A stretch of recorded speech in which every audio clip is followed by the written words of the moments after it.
EA FC 25 has everything it needs to be a great football game. It has the best licensing, great menu content, and finally a really fun variation of different game modes, but it still has familiar issues with a frustrating gameplay experience holding it back from being the game we all deserve. EA talked the talk in the build up to FC 25 and largely it walked the walk. I've played FC 25 3 different times since July, once in an early preview build, once in the closed beta, and now the final version of the game. I've seen obvious improvements over the 3 different versions of FC 25 though. Despite stunning visuals and impressive animations, it still feels slightly undercooked in the areas that matter. Once again, pace is king. It seems no matter what fancy new features or hypermotion updates are made to this game, as it has been since the late FIFA days, pace is still the most important statistic in the game. But a close second to pace as the most important stat in FC 25 is passing.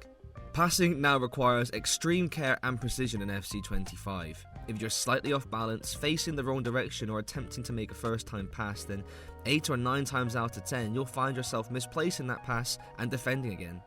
Personally, I'm a fan of this more true to life update, but remember, it's FC 25, so of course there's a way around this to make passing easy and arcade-like passing playstyles. Whenever I use a player with passing playstyle pluses such as ping pass, tiki-taka, long ball pass or incisive pass, the chance of the pass being completed increased drastically. Actually, it was extremely unusual for a pass to be inaccurate, whether it was a 5-yard backward pass or a 60-yard volley. But for me, easily the biggest change to gameplay in FC 25 was the addition of player roles thanks to the brand new FC IQ. Not only do you have to set up your team with the tactics to suit your playstyle the best, but you need to make sure that you have the right players to suit your style, and let me tell you, it takes some getting used to. If you want to play in a 4-3-3 setup with your striker in the advanced forward role, your striker must be familiar with that role, because if they aren't, they become almost useless in that position. Player roles will play a huge part in Ultimate Team especially, and as difficult as it may be for some people to get used to, I think it's going to make one big change that most players will be happy with: endless variety. Let me explain. In FC 24, there was one standout meta: play 4-3-2-1, put your giant strikers with the aerial plus playstyle in both the centre forward roles, and ping long balls forward to them to knock down. You are either using a team like this, or you are using a team to combat this. But now, if someone finds an overpowered formation and setup that suits them, players can't just copy their tactics because the players you have may not be familiar with the roles they have set up, making them ineffective in that system.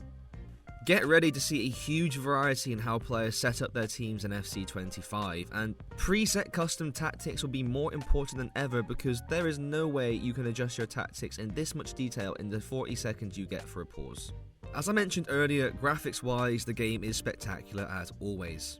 New gameplay animations for goalkeepers and shooting were extremely clean and added variety to what you saw in game, while the ability to celebrate with mascots after a goal is a warm welcome addition.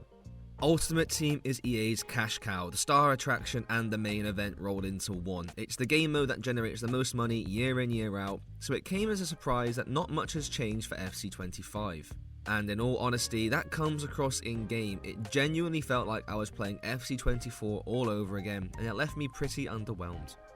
A new pack animation and a slightly new colour scheme aren't fooling me. This genuinely felt like they had just copy and pasted FC 24 Ultimate Team into FC 25.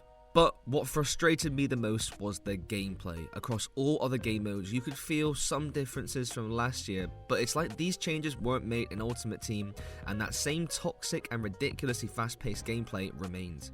I'm not sure if this is due to server issues or input latency when playing online, but it felt incredibly similar to FC 24.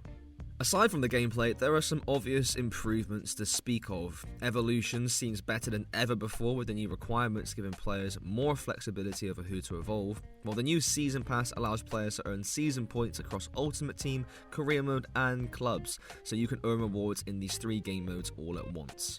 Although the paid Season Pass that was teased in the build up to FC 25 seems to have been quietly binned off, it's non-existent in the game.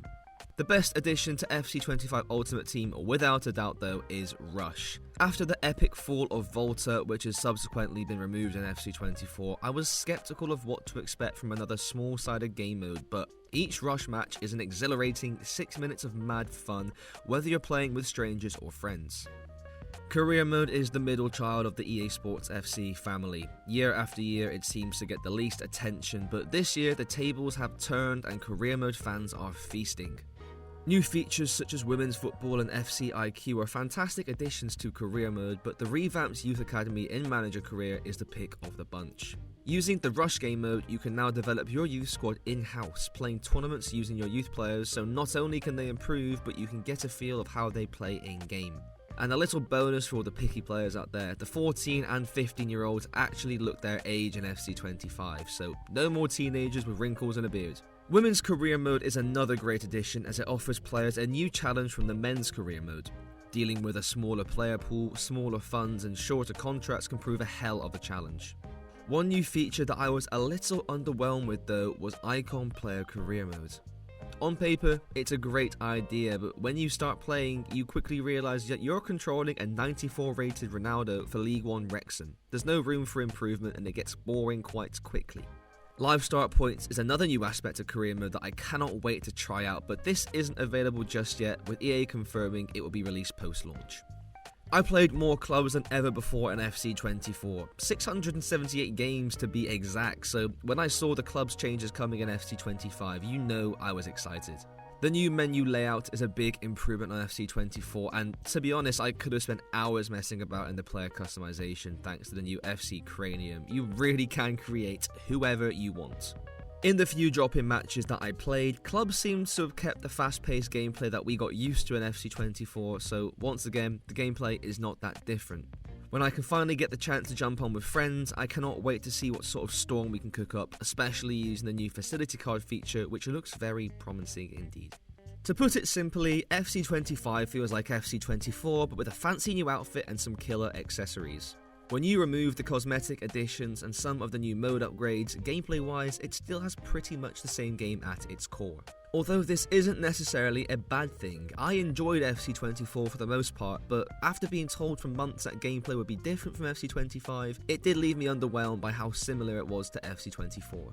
Aside from the gameplay though, this could be the best game that EA has released in years. Now, while the gameplay isn't particularly enjoyable at times, you want more mode choices and that's exactly what you get in FC 25. Big improvements to Career Mode and clubs along with a fantastic new game mode Rush mean that for the first time in a long time, rather than this game feeling like it has one main dish and a few smaller side dishes, every game mode on offer feels like a fully baked main course. It's just a shame that the gameplay couldn't be that tasty dessert with a cherry on top. But what do you think of EA FC 25? Let us know in the comments below if you agree with us, and if you enjoyed the video, don't forget to drop a like and subscribe. That's not a bad looking ball.